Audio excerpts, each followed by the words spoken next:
Estamos de regreso aquí en Parche Pro con el tema de los alimentos transgénicos. Tenemos a 3 invitados especiales que nos han hablado acerca del contexto, nos han explicado acerca del panorama de estos alimentos y de estos cultivos a nivel mundial.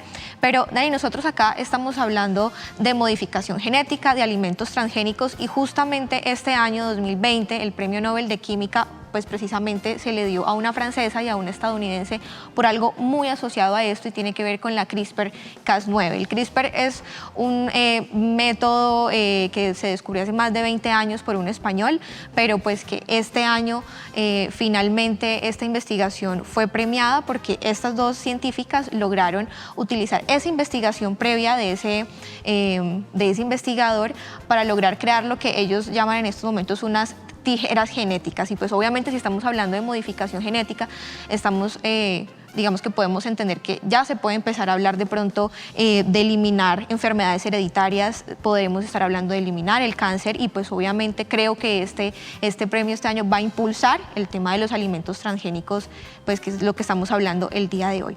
Antes de seguir hablando de este tema y generar más contexto, los invito a que veamos lo que opinan diferentes usuarios en Twitter acerca de este tema. ¿Qué opinan sobre este tema algunos usuarios en Twitter? Sagrario Martínez. Tenemos mucho tiempo consumiendo alimentos transgénicos y nos hemos beneficiado. La ciencia y la tecnología deben ser en beneficio de la humanidad. José.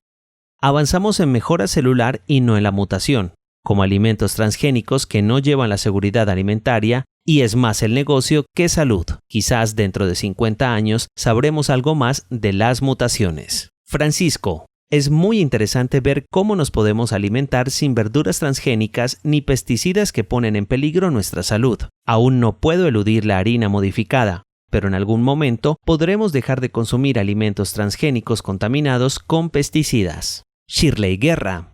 No a los transgénicos, sí a la agroecología. No crea en grandes corporaciones de alimentos.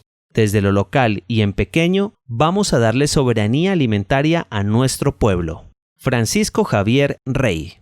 Los alimentos son el talón de Aquiles de muchos países, aún de los más industrializados. Los transgénicos son parte del futuro, para no padecer hambrunas. Sin embargo, todo tiene un costo. Recuerde seguirnos en nuestras redes sociales. Bueno, y muy bien. Y después de escuchar a nuestros televidentes, a nuestros participantes en Twitter, hemos visto ahí una reacción de la doctora Claudia que nos gustaría pues colocarla en contexto y volver a hacer esta pregunta, esta opinión que se ha generado en redes sociales, de Francisco. Es muy importante ver cómo nos podemos alimentar sin verduras transgénicas ni pesticidas que ponen en peligro nuestra salud. Aún no puedo eludir la harina modificada, pero en algún momento podremos dejar de consumir alimentos transgénicos, contaminados con pesticidas. ¿Cuál es su opinión, doctora Claudia? Mi opinión, bueno, que lamentablemente es un reflejo de muchas personas, de la confusión de conceptos. Primero, harinas modificadas genéticamente, trigo modificado genéticamente, que yo sepa no está ampliamente comercializado en el mundo.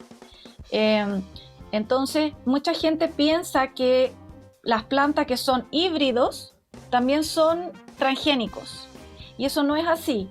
Y de hecho, como les comentaba, el aspecto de los pesticidas y los herbicidas se debería reducir al usar las plantas transgénicas, no aumentar.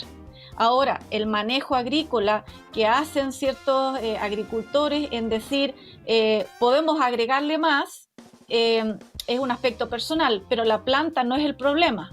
Ahí el problema sería el manejo de los agricultores en estas plantas, ¿ya? Bueno, eso es lo que me quisiera referir específicamente a ese tema. Muy bien, doctora. Muchas gracias. Me gustaría también que el doctor Roberto nos pudiera complementar. ¿Usted qué piensa acerca de la percepción de este usuario, por ejemplo? Sí, estoy de acuerdo con la doctora.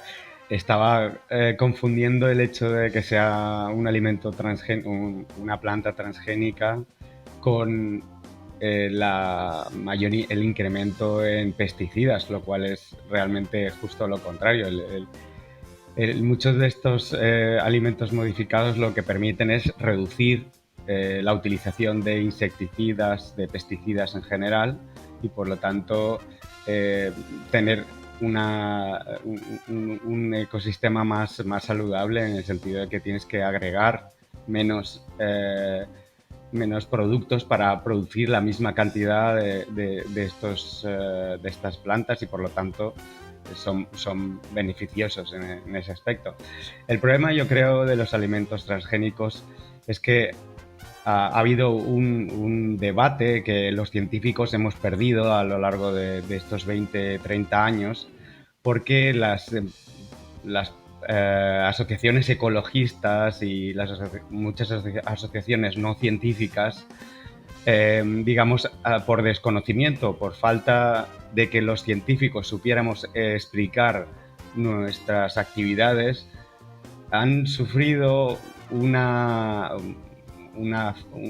desconocimiento, una falta de entendimiento de los procesos por los cuales se generan estos alimentos, y siempre los han relacionado con temas gubernamentales, temas de aprovechamiento de las grandes compañías respecto a los pequeños agricultores, cuando realmente esto no tiene nada que ver con una guerra socioeconómica, sino que tiene que ver con el desarrollo de una técnica mediante métodos científicos que permite obtener unos desarrollos de alimentos y otros productos, como se ha hablado, el de la insulina, que son realmente y pueden ser muy, muy importantes para la sociedad. Y bueno, es un debate que poco a poco los científicos seremos, o espero que seamos capaces de poco a poco convencer a la sociedad y ser capaces de explicarlo de forma que la gente pueda entender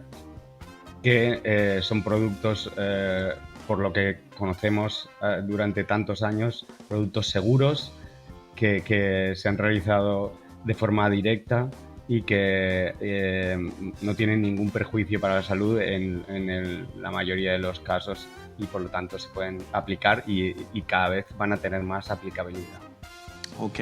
Doctor Padilla, me gustaría saber cuál es la diferencia entre los efectos adversos, beneficios potenciales y los riesgos que tienen estos alimentos.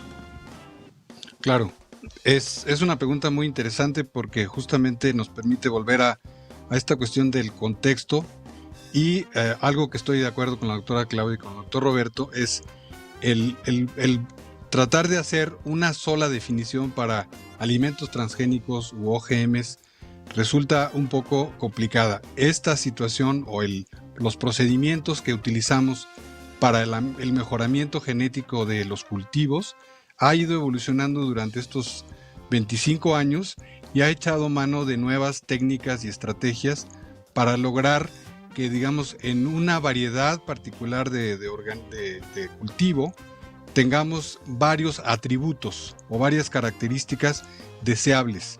Pero estas pueden ser de muchas maneras. Unas son beneficiosas para el productor mismo, y estos fueron los primeros ejemplos que se mencionaron de tolerancia a herbicidas y de resistencia a ciertas plagas de insectos que pues, fundamentalmente beneficiaban al productor con un poco de mayor rendimiento y de protección de su cultivo, y por supuesto esto era un producto comercial, pero se han empezado a desarrollar nuevas cosas que también tienen incidencia en la cadena comercial. Por ejemplo, jitomates en algún momento que hubo que tenían mayor cantidad de sólidos para hacer los purés, o esto de que se hablaba de papas que se pueden tener características interesantes, y las que benefician directamente al consumidor en términos, por ejemplo, de calidad nutricional.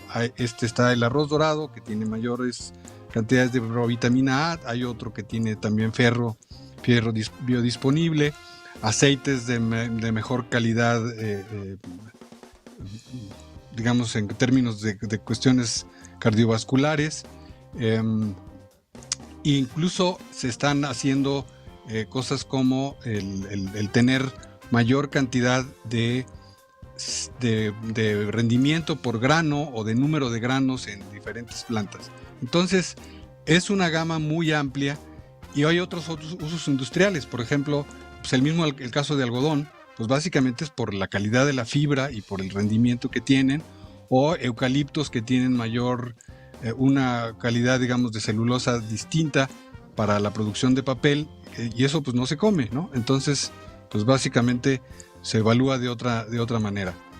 Entonces, sobre la pregunta que había, lo importante es, obviamente cada uno de estos atributos tiene una intención de diferentes grupos de generar una nueva planta o un cultivo diferente que tenga características deseables desde el punto de vista económico, social y ambiental.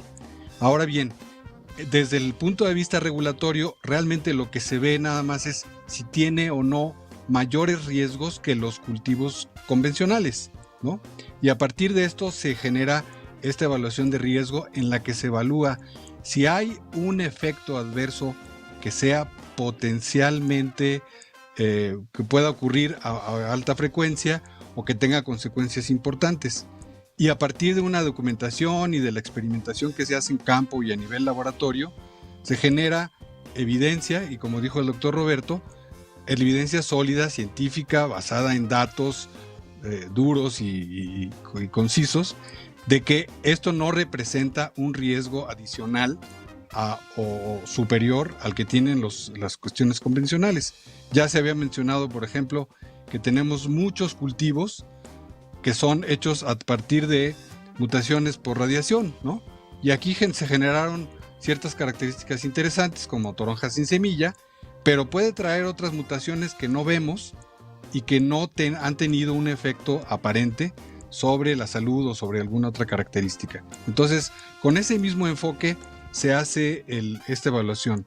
Y hay, con esto termino, dos visiones importantes, que es el hecho de que algunos países, en Canadá en particular, ellos evalúan un alimento nuevo por ser simplemente nuevo, no importando el proceso por el cual se fue generando. Mientras que muchos otros países evalúan solamente a los organismos genéticamente modificados por el hecho de haber utilizado biotecnología moderna, y no importa si la característica es simple o muy compleja, simplemente por el proceso que lo hace. Entonces, creo que esto nos puede ayudar un poco también a entender que lo que hay que evaluar bien los riesgos simplemente con ciencia, y que esto nos puede dar resultados interesantes como los ha estado dando, porque existen pues prácticamente más de 15 especies que han estado bajo evaluación y se están comercializando en diferentes países sin ningún efecto demostrado, probado o siquiera sugerido de afectaciones a la salud humana, a la sanidad animal, vegetal, acuícola o al medio ambiente.